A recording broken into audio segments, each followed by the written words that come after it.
Today's question is this. Dear therapist in my pocket, why do I keep I'm Janny losing the therapist in my pocket. I always do. I'm a what spiritual the other seeker wants. on a journey I listen and an politely adventure. and never disagree. And I'm also a psychotherapist here And in yet the UK. I seem to get treated so like I I'm talk invisible. about spiritual things from the I laugh at perspective people's jokes of an awakening woman and am always who kind happens to have and a considerate. psychotherapist in her But pocket. sooner or later, And I talk people just and lose share interest. with spiritual seekers all over the world. I feel so angry and bitter You can get to at know how me better people treat me. on my Instagram page. I've stopped expecting at that Janny anything Judley, good will happen. or my Facebook I feel page, so resentful the therapist in at my everyone pocket. else's happiness. You can also learn far more about What me have I done and connect to with me deserve directly this? on my website, Janny Judley, the therapist in What my have I pocket.com. to deserve this? For now, thank letting you for the showing pain up of that and sink for your in. company. The Welcome utter bewilderment to at Pocket the Talk. rejection, the abandonment, the puzzlement that no matter what we do, no matter how hard we try, it isn't enough. It never feels enough. And the worst thing, we have no idea at all how to do it differently, how to make it better. And we walk through the world looking at everyone else, chatting easily, making fun, making friends, making life happen easily. And we have no idea how to ease the bleakness and the loneliness we feel inside so that we can become one of them too. It's one of the hardest things, walking through the world believing that we are not enough, walking through the world believing that our worth, who we are, depends on whether we can make other people like us or not. How do we come to believe these things? How do we come to believe that who we are is defined by whether other people like us or not? How is it that we have come to believe that we are liked or loved, approved of or disapproved of, according to what we do? What's the alternative, we ask ourselves? If what we do is not enough, what hope is there? And then the pain that comes with feeling rejected, misunderstood, not seen, sets in. And to our horror, we find it harder and harder to be the person who does the things or behaves in the way that will make other people like them. And the more bitter and resentful we become, the harder it is to deliver what we believe people want. The harder it is to be cheerful and polite, to laugh at everyone's jokes, to be forever considerate and kind and always there for everyone, to do what we believe we must do in order for people to like us. And so we try harder and harder to hide the bits of us that we believe are unacceptable, are unkind, are nasty, are shameful. How does this stop? Where do we begin? How does the change happen? Well, for most of us, it begins by going back to the very beginning and learning to notice, to see, to accept and embrace the fact that we have learned that love is conditional, and that conditional love is conditional upon what we do, what we achieve, how we behave, and whether it receives approval or disapproval. For some of us, that's immediate and easy and obvious. We can remember that our grades, our achievements, were the things that were focused on, rather than who we were as a person, what our interests were, who we were becoming, how we were in the world. For many of us, it's less obvious. It's harder to notice that we read our parents' subtle expressions to learn whether we were doing the right thing or the wrong thing, or whether we were upsetting our parents, whether we were worrying them. Sometimes we've learned to behave the way we did because we didn't want to cause greater pain, greater worry, to make our parents ill. Sometimes circumstances have meant that we had to hold back, that we didn't feel we could ask for attention or to take our troubles to a parent because they had too many of their own, or were depressed or unwell, or worried about how to get through life. Maybe we grew up with an anxious parent and we learned through what they said or hinted that if we took our troubles or who we really were, what we were actually going through to them, that they would have sleepless nights or worry excessively, and their anxiety would be so great that we would feel guilty that we had done that to them.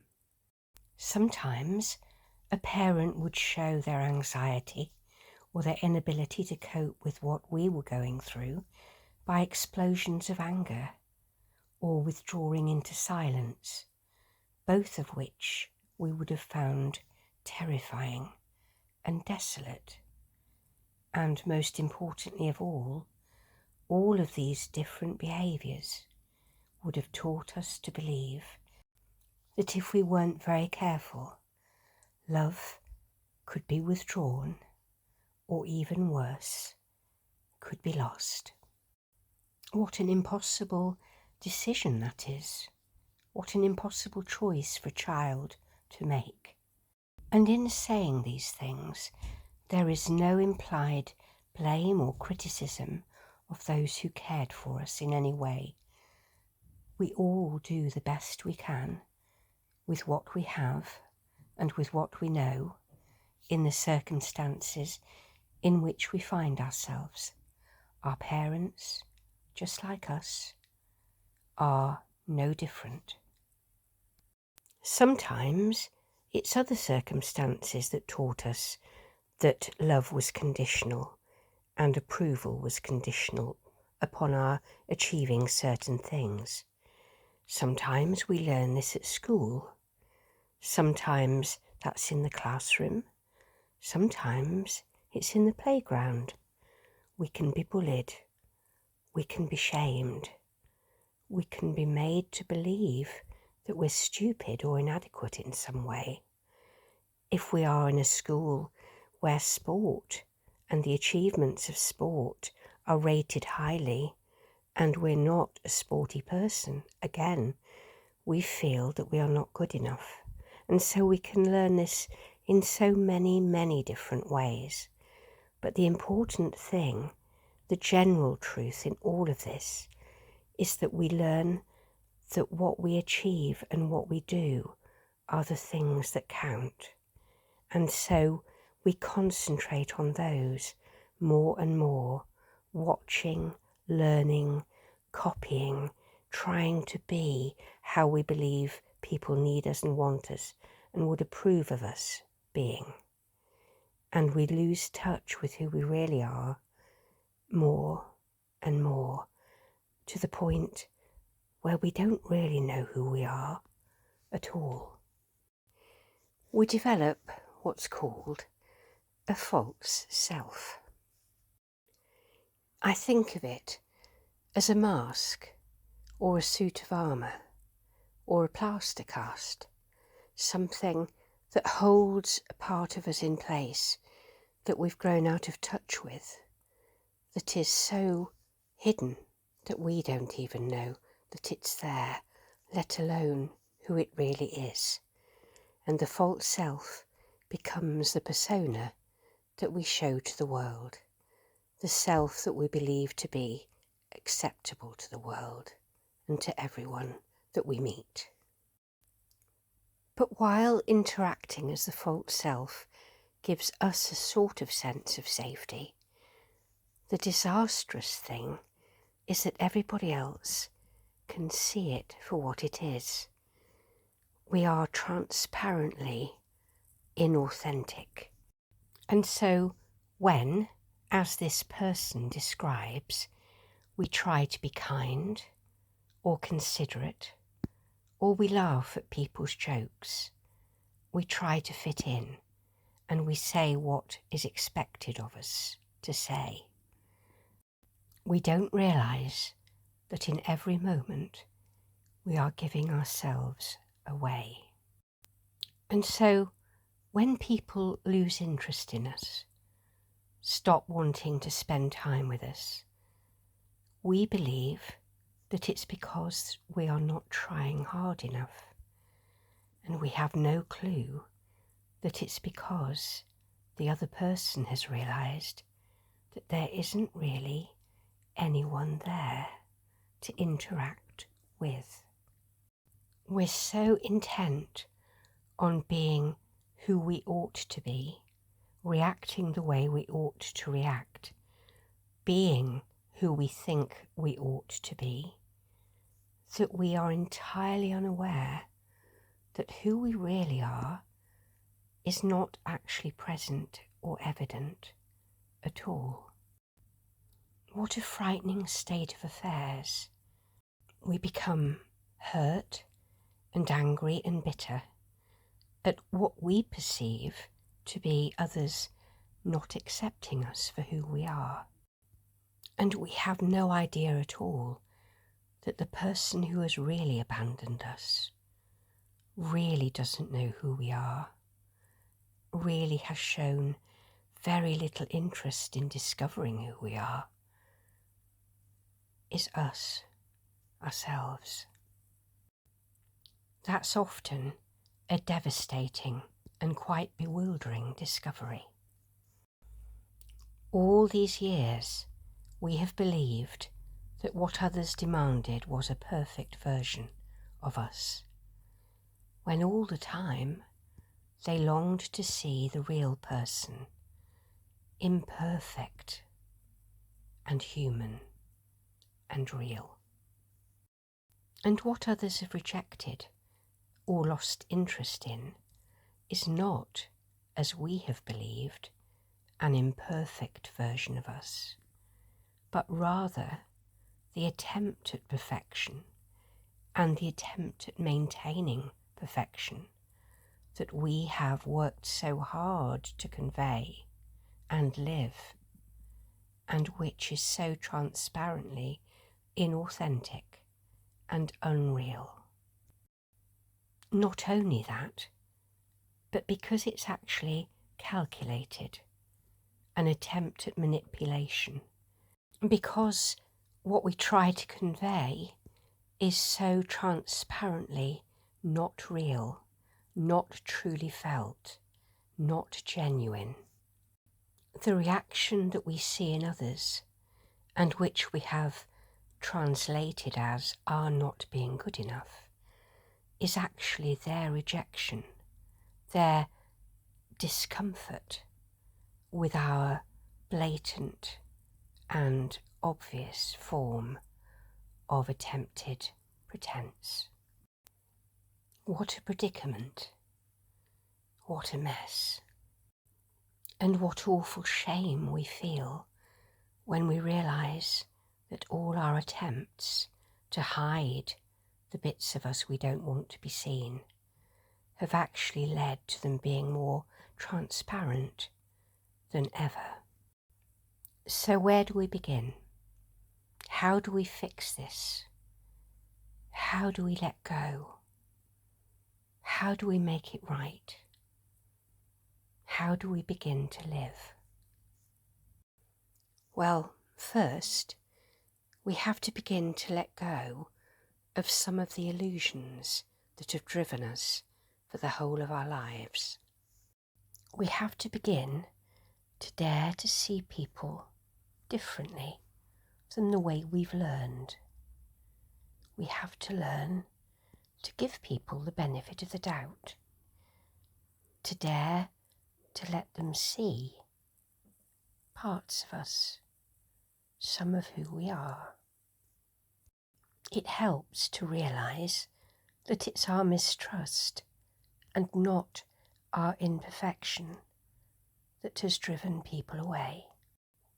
It's also helpful to realise that that very mistrust has meant that we have been more focused on ourself and protecting ourself than actually taking real notice or consideration of the other person. That we have walked through the world self-centred rather than other-centred.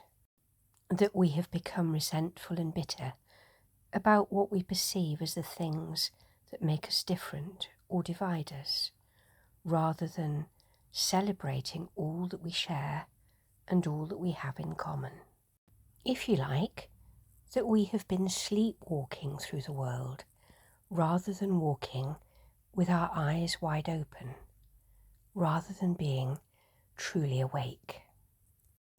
Maybe we start to look for the good rather than the bad, or for the beauty rather than what we have seen as ugliness. And the process of becoming real also involves getting to know ourselves again, in learning to be present, to notice what we feel inside, what our true needs and wants are, as opposed to all the oughts and shoulds that have been driving us all these years, and which we have relied on to tell us what we should or shouldn't do. To get back in touch with our soul signature, our divine essence, our true self, rather than the false self that we have been living and showing to the world. And supremely, it involves realizing that we are love. We are already love, rather than looking externally for people to love us. That's the real game changer. When we do that, we live our point of freedom rather than identifying with our point of pain. And in so doing, we allow the real adventure of living life fully, authentically, as the soul signature we came to be, to begin. In order to do this, we have to develop the ability to see, not to see with our eyes, but to see internally as the observer, as the watcher, as the awareness, as the consciousness that we are, that is not identified with doing or thinking, but rather is always present as the love that we really are. We have to learn to slow down and to notice. And at the same time, paradoxically, we have to develop the ability to tread more lightly, to not take ourselves so seriously, to watch our antics, what we think, what we do, what we try, all the ways in which we seek to identify ourselves, which actually limits us. We have to learn to catch ourselves out in the act of pretending and chuckle, without judgment, without blame, simply noticing our sheer humanness and allowing us to laugh at the games that we play. That's such an endearing quality, isn't it? We love it when we see it in others, that ability to laugh at ourselves, to not take ourselves too seriously. In fact, it's the exact opposite of the kind of self-centeredness that this person is struggling to let go of.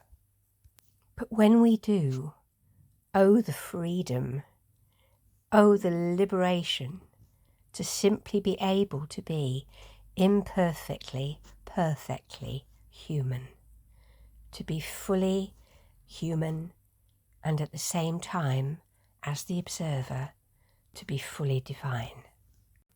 Something truly wonderful and amazing happens when we are finally able to do that. A calm, a steadiness, a rootedness, a groundedness, a depth of awareness takes over that holds us steady, that makes us feel warm and loved and enough. And we realise we no longer need to look externally for validation because we are back in touch with our true nature, our absolute essence, who we really are. Part of the flow of the universe, the creative force of all that is, simply having a human experience. And when that happens, there is no shame or judgment or blame. There is merely and only pure, loving presence. Instead of trying so hard, we learn to simply be, to allow, to invite in, to observe and notice without judgment what is happening in us, around us, between us. Instead of separateness and separation, we see oneness. And in a real way, in an honest way, we're able to see with humility that we are all getting by, doing the best we can, actually struggling through. And once we're able to notice and observe certain inner processes in ourselves that are designed to help us get by, designed to help us feel safe in a world that can feel frightening and hostile, then we are at the same time able to see with compassion those same processes at work in every other single human being. And once we do, we're all in this together takes on a whole new meaning. We really are all in this together, offering each other contrasts, forming alliances, providing for each other the exact experience that we need in order to heal. In the exact same way that the person who sent this message to me is encountering exactly the experiences that she needs in order to help her remember who she really is, to let go of the pretense, to let go of the illusions, to live fully as the spiritual and creative and powerful being she actually is. We are never doing anything wrong, nor is anything ever going wrong. We are exactly on our path, exactly where we need to be, having exactly the experience that we need in order to grow and to become more. I hope these thoughts go some small way to beginning to answer what is a really complicated question. How can I be different? What am I doing wrong? Why don't people want to spend time with me? What is it that I'm doing or not doing? The answer is simple. Be real. Discover who you really are and be that. bravely and without apology. And far from what you fear will happen, you will find that people warm to your humanity, your honesty, your vulnerability, your unfinishedness, your messiness. Tread lightly, go gently, be easy, and laugh a lot. The universe is a warm and loving and compassionate place for those who are open to its magic. Tread lightly, bravely, fearlessly. Know that you are guided and supported at every turn. The experiences that you have lived, you came for, so that they could help you grow and become more. This is your point of freedom, the point where you turn your point of pain into your point of power, if only you will allow that to happen. For you are so much more than you have believed. You can do this. Everything you need is already inside you. You just have to reach, listen, look, notice. We identify so fully with what we've lived and what we've known. We construct our entire personality out of those experiences, and we believe them so utterly, and believe that our personality is who we are so utterly, that we lose sight of the essence, the soul signature that we actually are, and we become afraid, angry, and shamed, and hopeless. But once we learn to observe these things, rather than to identify with them so that we believe them utterly, that begins the journey back to freedom. We are travellers in time and space, but we are creatures of eternity, here to experience the adventure of this lifetime, but not to identify with it so fully that its story becomes our story. Accept the invitation, do the deeper work, and we free ourselves. When we make it all about our experiences, what has happened to us, what has been done to us, how we feel, how we think, how we behave, what we need to do to keep safe, we have identified so fully with the story that we have lost ourselves. Invite lightness back in. Invite fun, laughter. Observe from afar. Bring awareness to the table. Let it go. Let it be. Allow yourself to become more. All truly is well, and all will be well with you.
You've been listening to Janny Judley, the therapist in my pocket. I'm a spiritual seeker on a journey and an adventure, and I'm also a psychotherapist here in the UK. So I talk about spiritual things from the perspective of an awakening woman who happens to have a psychotherapist in her pocket. And I talk and share with spiritual seekers all over the world. You can get to know me better on my Instagram page at Janny Judley or my Facebook page, The Therapist in My Pocket. You can also learn far more about me and connect with me directly on my website, Janny Judley, theterapistinmypocket.com.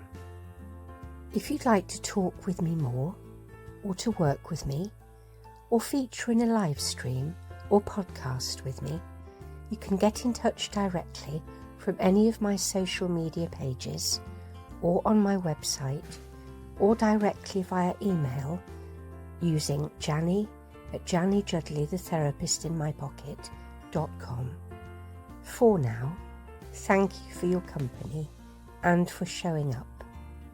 Look forward to talking with you soon. Big love.